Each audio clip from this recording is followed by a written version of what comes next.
অন্নপূর্ণা আমাদের অন্ন ভাণ্ডার পূর্ণ রাখেন। দেবী বাসন্তী ধরিত্রীকে শস্যপূর্ণ করে তোলেন। এই ছিল দেবীর 12টি রূপ। আমরা দেবী দুর্গার 9টি রূপের কথা জেনেছি। আজকের ভিডিওতে আমরা জেনে নেব দেবী দুর্গার 12টি রূপ, যা প্রত্যেক মাসে ভিন্ন ভিন্ন রূপে পুজো করা হয়।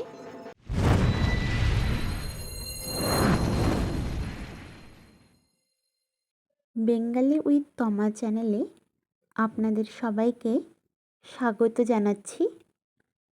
চ্যানেলে নতুন হয়ে থাকলে, এখনও সাবস্ক্রাইব না করে থাকলে সাবস্ক্রাইব করে দিন। বৈশাখ মাসে আরাধনা করা হয় দেবী গন্ধেশ্বরীর।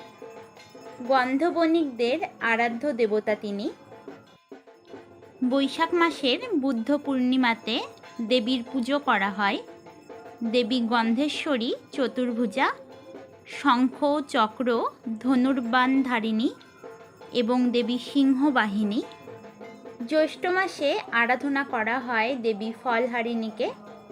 এই মাসের অমাবস্যা তিথিতে এই পুজো হয়।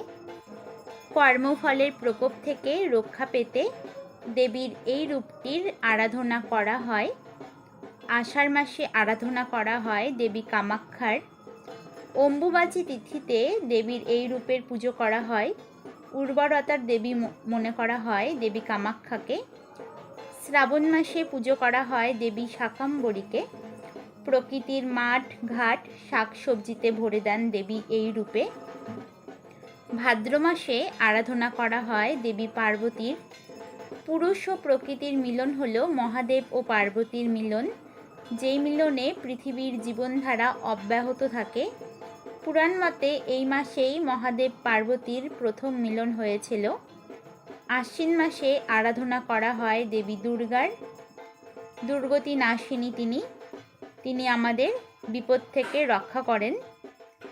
কার্তিক মাসে আরাধনা করা হয় দেবী জগদ্ধাত্রীকে। জগতের রক্ষাকর্ত্রী তিনি। অগ্রহায়ণ মাসে আরাধনা করা হয় দেবী কাত্যায়নীকে। বিবাহ ও সন্তান কামনা পূরণ করেন দেবী এই রূপে আমাদের। পৌষ মাসে আরাধনা করা হয় দেবী পৌষকালীর। এই দেবীকে মোক্ষদানকারী হিসেবে মনে করা হয়।